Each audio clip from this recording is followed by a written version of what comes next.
How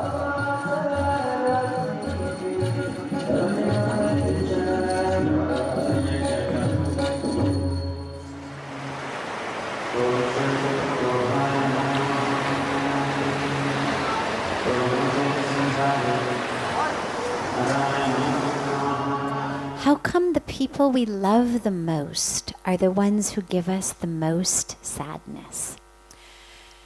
Because other people don't have the power. The rest of the world is just doing its thing.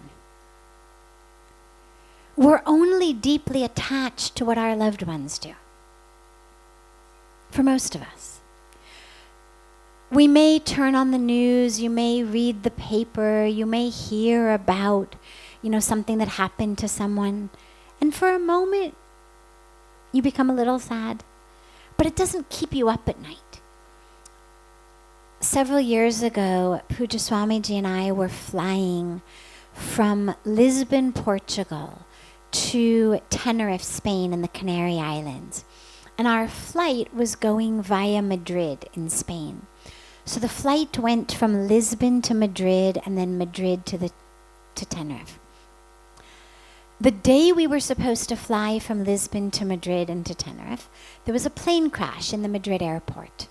Spanair plane crashed, about 150 people died. Naturally, our flight from Lisbon was delayed. When we get to Madrid, of course, our onward flights are delayed, everything's delayed. Okay. We finally arrive in Tenerife like a day late. And when we get there, the people are shocked. People are deeply, deeply, deeply upset. And everybody asks Puja Swamiji, can we have moments of prayer? Can we do puja for those who have lost their lives? And of course we did. We had a 3 or 4 day trip to Tenerife.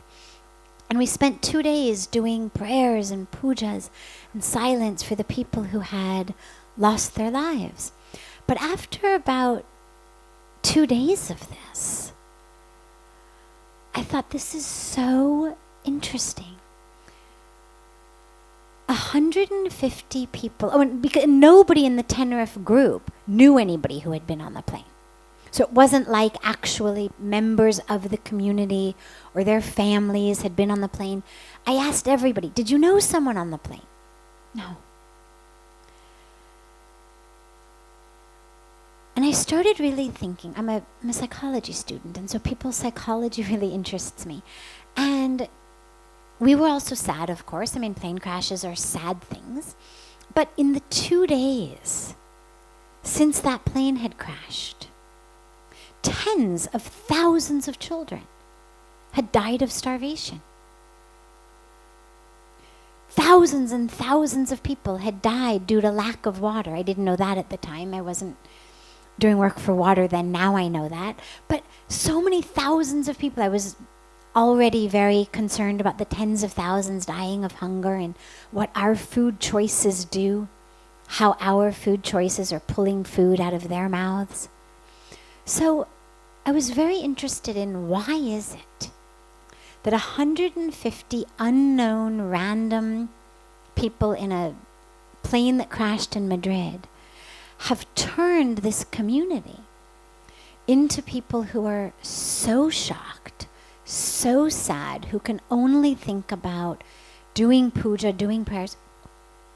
And those tens of thousands of children, nobody even thinks about them. Nobody even tries to save their life. Their lives are savable.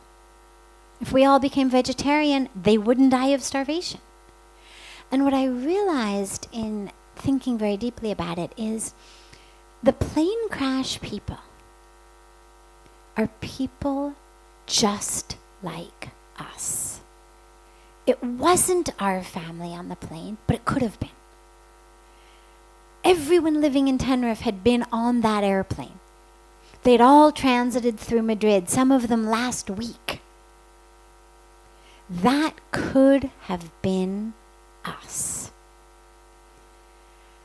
And when it's somebody who could have been us, our people, there is a sense of connection that we don't experience in people we don't consider ours. So none of us, no matter how wealthy or non-wealthy we are, none of us, chances are, runs any risk of dying of starvation.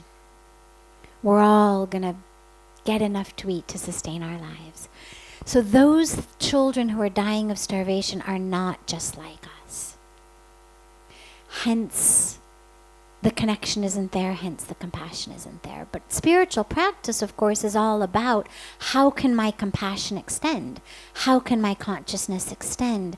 How can my life extend in such a way that I really live this world is one family teaching? So that's an aspect of why it is and how it is that people who are either actually close to us or just people who could have been close to us impact us in a very different way. Those who are the absolute closest to us, our family members, are the ones who hold the most power over our emotions, because they are the ones in whom we have hooked our happiness. We've given them the power. They're not making us sad.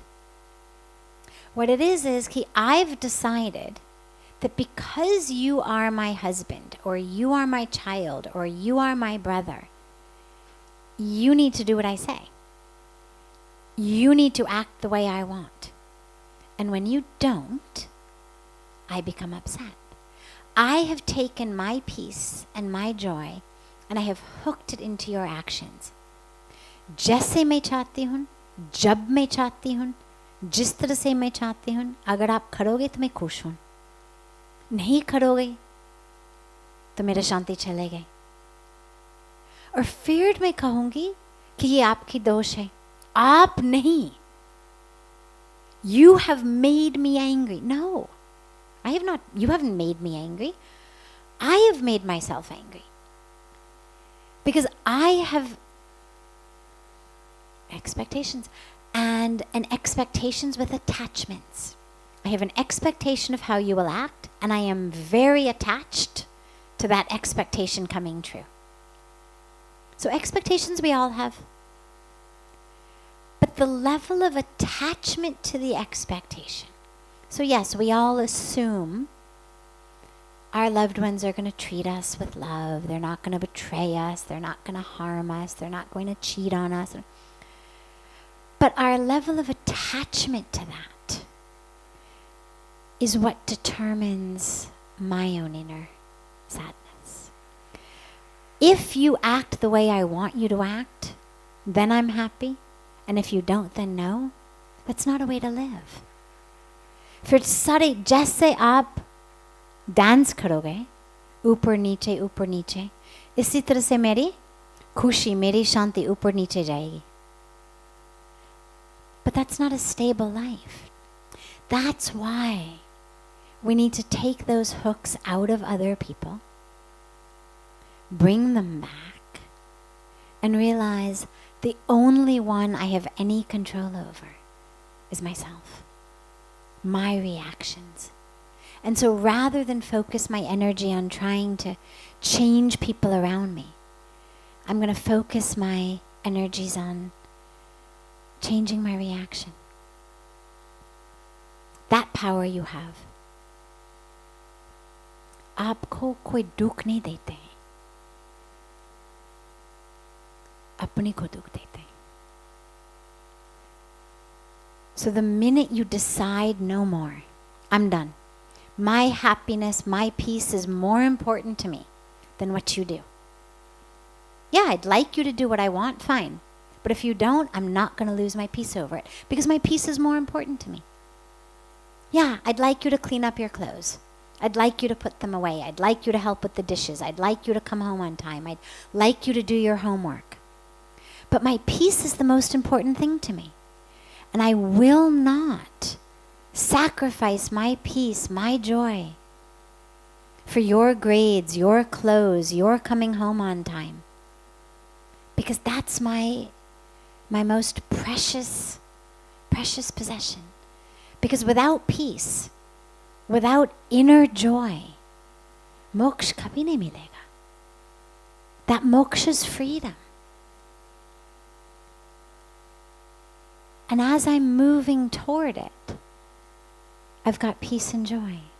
But if I can't even experience peace and joy because of I need you to act in a certain way, I'm enchained. I'm not free.